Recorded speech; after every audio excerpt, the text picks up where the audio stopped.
mengenai pencabutan laporan dan proses restoratif justice yang dilakukan oleh Lesti Kejora dan juga Bilar ini sudah memenuhi syarat dan sudah sesuai dengan aturan atau ketentuan undang-undang. Nah, dasar hukumnya jelas ya.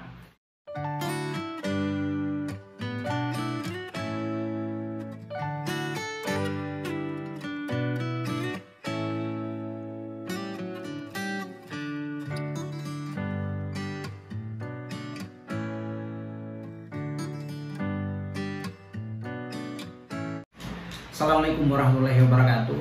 Teman-teman, apa kabar semua? Sehat selalu ya, amin. Nah, pada segmen kali ini saya mau bahas mengenai apakah proses pencabutan laporan kepolisian dan mekanisme restoratif justice yang dilakukan oleh Lesti Kejora dengan suaminya Rizky Bilar ini sudah sesuai dengan aturan undang-undang atau tidak. Baik teman-teman, kita bahas ya pada segmen kali ini.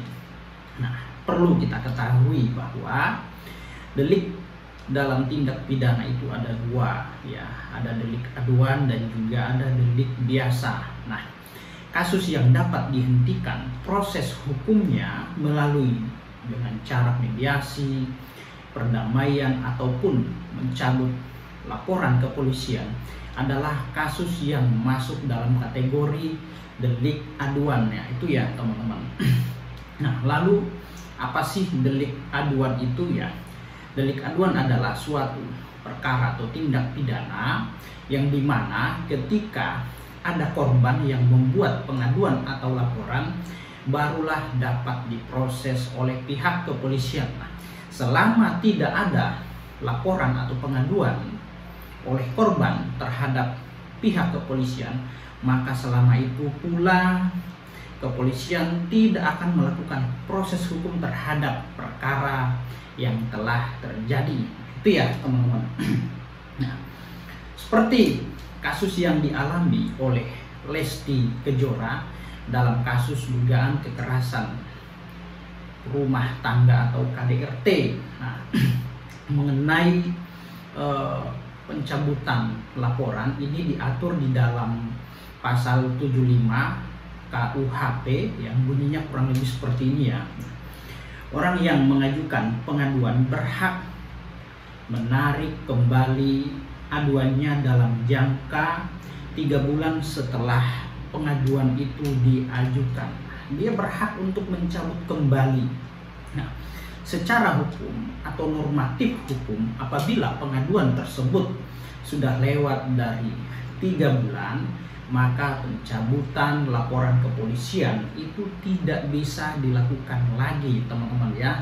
Namun pada prakteknya di lapangan ya, bahwa perkara tersebut selama perkara belum di P21-kan atau belum disidangkan, maka perkara tersebut masih bisa diselesaikan. Ini pada faktanya di lapangan ya.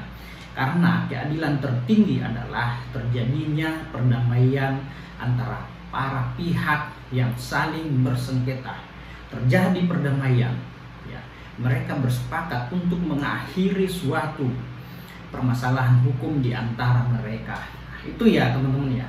Jadi, nah, orang yang membuat pengaduan dia berhak untuk mencabut kembali pengaduannya selama 3 bulan ya. Pada saat pengaduan tersebut diajukan lewat dari itu ya, itu sudah tidak bisa lagi. Ini berdasarkan aturan ya, normatif hukum. Namun pada prakteknya biasa kita temukan ya, sebagai orang yang biasa berpraktek di lapangan ya, itu bahkan ada yang lewat dari 3 bulan bahkan bertahun-tahun selama masalah itu belum juga menyentuh pada ranah pengadilan atau sudah di P21 kan ya. Biasanya ya masih bisa dilakukan upaya perdamaian dan perkaranya dapat dihentikan. Nah, itu pada prakteknya teman-teman ya. Namun pada teorinya tidak seperti itu, karena undang-undang menyatakan ya, undang-undang menyatakan seperti itu ya, ketika proses atau perkara tindak pidana yang sifatnya atau kategori delik biasa, maka itu tidak dapat dihentikan meskipun ada upaya perdamaian ya, kalau delik biasa. Nah, lain halnya kalau deliknya aduan ya, seperti kasus yang dialami oleh Lesti ya, terus kemudian pada akhirnya Lesti dengan suaminya Rizky Bilar mengakhiri permasalahan ini ya. Dia mencabut laporannya di kantor kepolisian dan melakukan upaya restoratif justice ya. Nah, itu ya teman-teman, karena jenis perbuatan atau tindak pidana yang dilakukan oleh Rizky Bilar dalam hal ini merupakan atau kategori delik aduan. Nah, itu. Nah, jadi secara aturan atau secara undang-undang ya, kasus yang dialami oleh Lesti Kejora merupakan kasus KDRT, kekerasan di dalam rumah tangga, di mana Rizky Bilar sebagai pelakunya dan diduga melanggar undang-undang KDRT pasal 44 ayat 1 dan ayat 4 mengenai kekerasan fisik ya. Nah, sehingga membuat dirinya harus ditetapkan sebagai tersangka dan harus ditahan ya oleh penyidik berdasarkan fakta-fakta atau bukti permulaan. Nah, itu teman-teman. Nah, unsurnya terpenuhi ya ketika seseorang sebagai terlapor, nah, terus kemudian laporan tersebut naik pada tahap penyelidikan dan penyidikan, ditetapkan sebagai tersangka dan dilakukan penahanan terhadap dirinya, berarti ya atas laporan tersebut memang diduga telah terjadi suatu peristiwa tindak pidana, kemudian ditetapkan sebagai tersangka atas bukti permulaan yang cukup dan atas tindakan dan perbuatannya memenuhi unsur-unsur delik atau tindak pidana, maka itu dia ditahan. Nah, itu ya, seperti Rizky Bilar ya. Nah, lalu kemudian bunyi daripada pasal yang dilanggar itu adalah pasal 44 ayat 1. Bunyinya setiap orang yang melakukan perbuatan kekerasan fisik dalam lingkup rumah tangga sebagaimana dimaksud dalam pasal 5 huruf A dipidana penjara paling lama 5 tahun dan denda paling banyak 15 juta. Nah, kemudian pada ayat 4 masih pada pasal 44 ayat 4, dalam hal perbuatan sebagaimana yang dimaksud pada ayat 1 dilakukan oleh suami terhadap istri atau istri terhadap suami, sebaliknya yang tidak menimbulkan penyakit dan atau halangan untuk menjalankan pekerjaan, jabatan, atau mata pencaharian atau kegiatan sehari-hari ya, maka dipidana penjara paling lama 4 bulan dan denda 5 juta rupiah. Wow, ringan ya. Nah, kalau di dalam KUHP ya, ini disebut dengan tindak pidana ringan atau tipiring. Berhubung karena ini adalah undang-undang khusus, maka diatur secara khusus juga ya, ada undang-undang khususnya. Nah, oke. Nah, kemudian lanjut ya. Sebagaimana disebut dalam pasal tersebut bahwa tindakan yang dilakukan oleh Rizky Bilar terhadap istrinya yaitu Lesti Kejora ini masuk dalam kategori delik aduan ya. Nah, tindakan yang dilakukan oleh Rizky Bilar ini masuk dalam kategori delik aduan. Nah, sebagaimana disebut di dalam pasal 51 Undang-Undang KDRT. Nah, mengenai pasal-pasal yang sifatnya masuk dalam kategori delik aduan itu diatur juga di dalam Undang-Undang KDRT, seperti pasal 51 itu menyebutkan ya bahwa tindak pidana kekerasan fisik sebagaimana dimaksud dalam pasal 44 ayat 1 atau ayat 4 merupakan delik aduan. Nah, jadi tindakan, perbuatan yang dilakukan oleh Rizky Bilar terhadap istrinya Lesti Kejora, yaitu KDRT dalam bentuk kekerasan fisik, ini masuk dalam kategori delik aduan atau tindak pidana delik aduan. Nah, namun perlu juga diketahui ya bahwa tidak semua pasal-pasal atau perbuatan yang diatur di dalam Undang-Undang KDRT ini mengandung tindak pidana yang kategori delik aduan, tetapi ada juga delik biasa atau delik umum. Seperti apa ya? Kekerasan seksual terhadap anak, yang dimana korbannya anak, bisa saja itu entah itu anak kandungnya, anak sambungnya, atau apalah. Tentunya itu masuk dalam kategori delik biasa, bukan delik aduan ya. Nah, jadi delik biasa itu ya, jadi tanpa ada pengaduan atau laporan dari korban ya atau pihak korban, namun ketika pihak kepolisian mengetahui sedang telah terjadi suatu perbuatan dugaan tindak pidana, maka pihak kepolisian harus melakukan respon, harus melakukan upaya terhadap adanya dugaan kekerasan seksual yang dilakukan dalam suatu ruang lingkup rumah tangga tanpa harus ada laporan dahulu ya. Polisi haruslah bergerak ya. Nah, dia harus membuat laporan model A ketika dia mengetahui telah terjadi suatu dugaan peristiwa tindak pidana di dalam suatu tempat, di dalam suatu rumah atau wilayah hukumnya, maka harus dilakukan suatu upaya.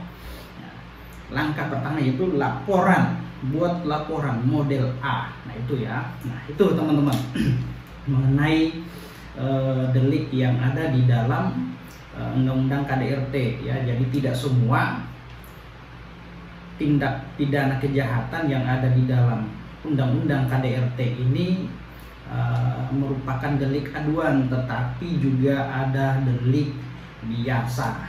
Nah itu ya.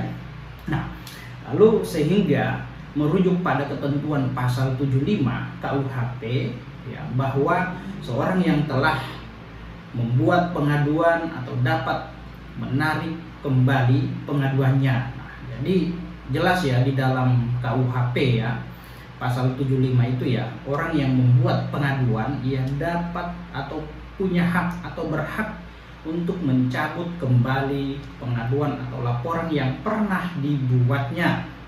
Karena contoh kasus Lesti Kejora ini merupakan kategori delik aduan absolut, di mana yang hanya atau yang boleh membuat pengaduan atau dapat mencabut laporan yang pernah dilaporkan di kantor kepolisian adalah si Lesti itu sendiri atau orang yang menjadi korban itu sendiri, teman-teman ya. Nah, mengenai pencabutan pengaduan atau laporan kepolisian ini juga diperkuat atau diatur di dalam peraturan Polri nomor 8 tahun 2021 tentang penanganan tindak pidana berdasarkan restoratif justice. Nah itu teman-teman.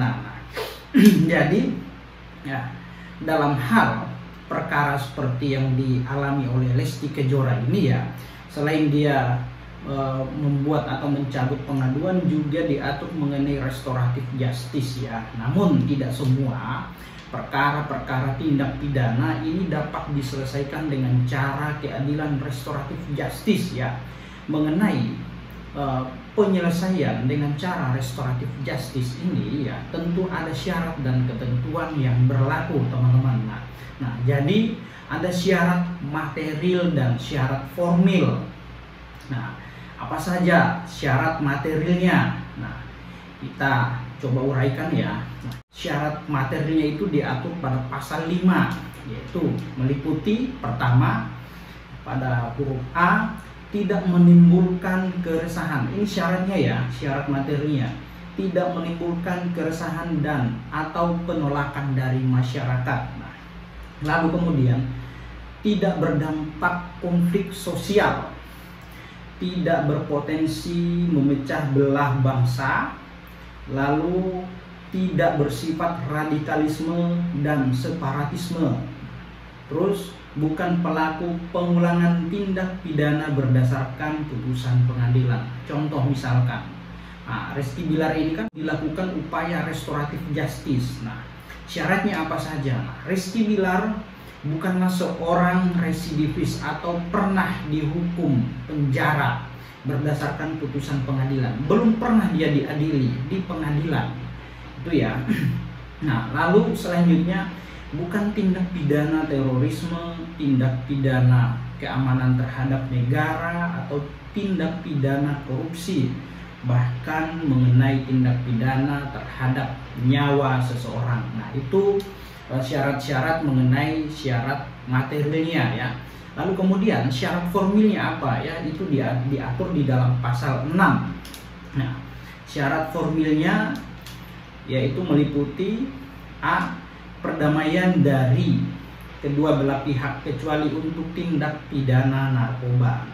Pemenuhan hak-hak korban dan tanggung jawab pelaku kecuali untuk tindak pidana narkoba. Nah, seperti kita ketahui bahwa antara Rizky Bilar dengan Lesti Kejora dan yang melibatkan beberapa elemen ya masyarakat ini sudah melakukan kesepakatan damai, melakukan perdamaian, dan Lesti Kejora sudah mencabut pengaduannya di kantor kepolisian terhadap suaminya yaitu Rizky Bilar. Nah, maka syarat formilnya itu sudah terpenuhi ya. Harus ada kesepakatan damai. Namun kesepakatan damai itu atau perdamaian itu harus dituangkan dalam bentuk surat ya. Harus ada surat ya antara para pihak nih ya. Pihak pertama, pihak kedua ya, Lesti Kejora dengan Rizky Bilar, lalu kemudian disaksikan oleh pihak-pihak yang terkait, lalu ditandatangani dan dibubuhi materai yang cukup. Nah, itu syarat formilnya. Nah, kemarin kita lihat bahwa antara Rizky Bilar dengan istri ini sudah melakukan perdamaian, kesepakatan damai, dituangkan dalam surat. Maka syarat formil untuk mengajukan restoratif justice ya, syarat material, syarat formil untuk mengajukan keadilan restoratif justice antara suami istri ini, Lesti Kejora dengan Rizky Bilar ini sudah terpenuhi ya. Ketika kita berbicara tentang aturan ya, aturannya sudah sesuai menurut apa yang saya baca ya, saya amati teman-teman ya. Jadi mengenai pencabutan laporan dan proses restoratif justice yang dilakukan oleh Lesti Kejora dan juga Bilar ini sudah memenuhi syarat dan sudah sesuai dengan aturan atau ketentuan undang-undang. Nah, dasar hukumnya jelas ya. Pertama itu dasar hukumnya yaitu pasal 75 Kitab Undang-Undang Hukum Pidana mengenai pencabutan laporan ya, yaitu seseorang yang membuat pengaduan atau laporan di kantor polisi dapat mencabut kembali ya, punya hak atau berhak untuk mencabut kembali laporannya di kantor polisi karena masalah ini merupakan delik aduan. Lalu kemudian Undang-Undang KDRT itu dasar hukumnya ya. Jadi pada Undang-Undang KDRT juga seperti yang disebut di dalam tindakan yang dilakukan oleh Rizky Bilar melanggar ketentuan pasal 44 ayat 4 mengenai kekerasan fisik. Ternyata kekerasan fisik atau KDRT ini masuk dalam kategori delik aduan ya teman-teman ya. Jadi bisa dicabut kembali dan proses hukumnya dapat dihentikan. Lalu kemudian diatur juga di dalam Perkap nomor 8 tahun 2021 ya teman-teman. Nah, mengenai pencabutan laporan dan juga proses penanganan perkara restoratif justice ya. Nah, itu ya teman-teman. Nah, semoga apa yang saya sampaikan ini bermanfaat untuk kita semua. Demikian, assalamualaikum warahmatullahi wabarakatuh. Salam keadilan.